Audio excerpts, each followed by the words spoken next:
Today we are going to talk about the 1973 movie, The Sting. This is the second teaming for the trio of Paul Newman, Robert Redford, and director George Roy Hill. Of course, their first foray together, these three, was the classic 1969 film Butch Cassidy and the Sundance Kid. Besides Robert Redford and Paul Newman, The Sting also stars Robert Shaw, Charles Durning, Ray Walston, Eileen Brennan, Harold Gould, Dana Elcar, and Robert Earl Jones.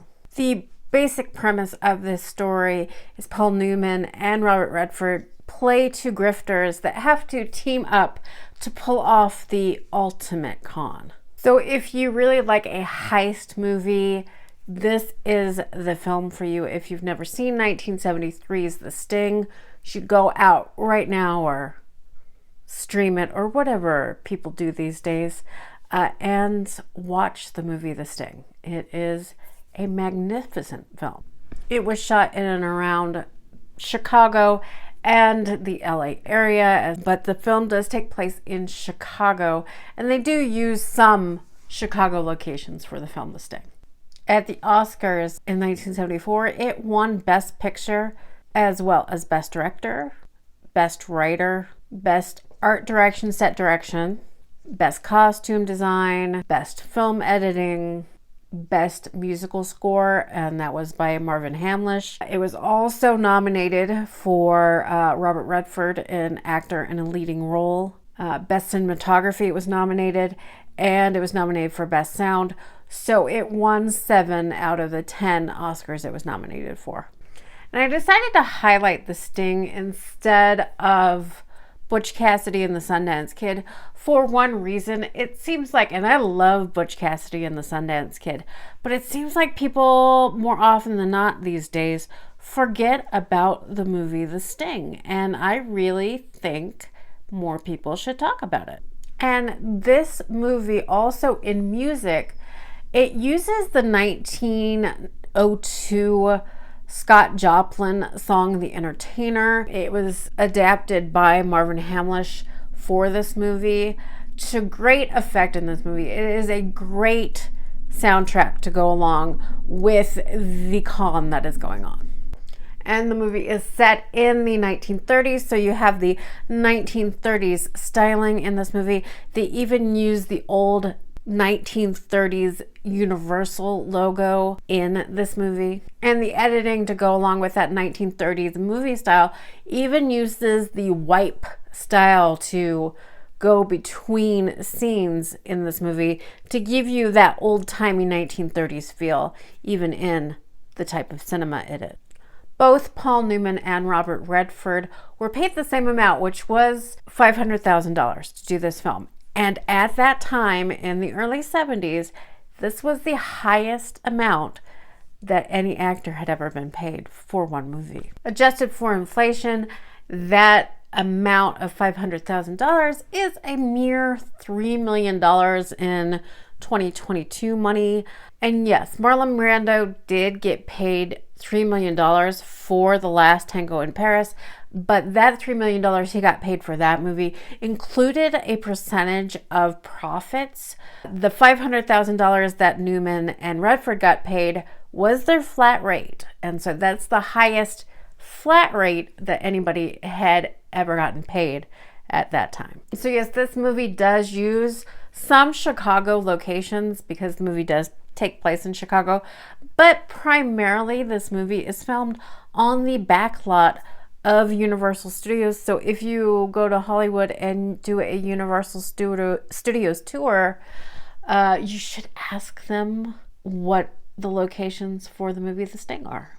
And going towards that is, so usually if you're on that tour, if they're not filming there that day, they'll take you into what is probably most famous for Back to the Future Town Square, the diner that Marty McFly meets his father in when he goes back to the future, is the same location in which the character of Hooker meets Lonigan. And so that is the same diner interior that is used in The Sting for when they meet as when Marty McFly meets his father in Back to the Future. And going back to the Academy Award nominations and wins, this is the last movie that costumer Edith Head won an Oscar for.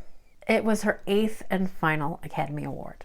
And hard to believe for many is this is the only nomination Robert Redford ever got for Best Actor for the Oscars.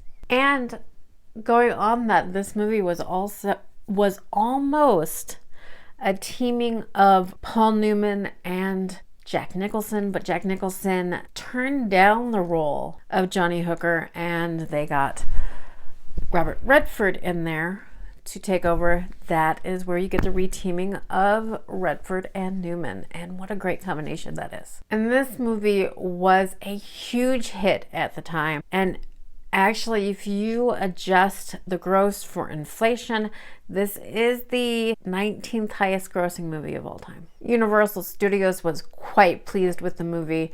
It's one of the highest grossing films, and it also was the first time that Universal won the Best Picture Oscar since 1930, when it won for All Quiet on the Western Front. This movie was actually released the same week as the 1973 movie The Exorcist, and The Exorcist was the highest grossing movie that year, and The Sting was the second highest grossing movie that year. Leading into that, George Roy Hill became the first director to direct 2 movies that grossed over $100 million.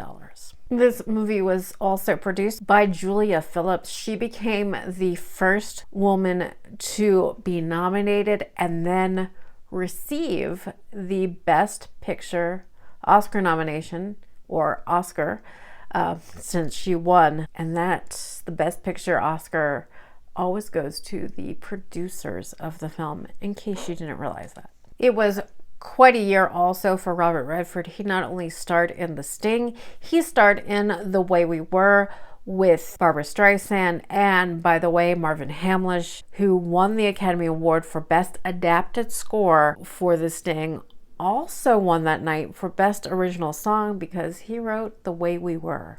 And this is also the Oscar ceremony where, if you've ever seen this, it's the Oscar ceremony where there is a streaker that runs across the stage while David Niven is presenting an Oscar. So by chance, if you've never seen The Sting from 1973, like I said before, it's definitely a movie you should see.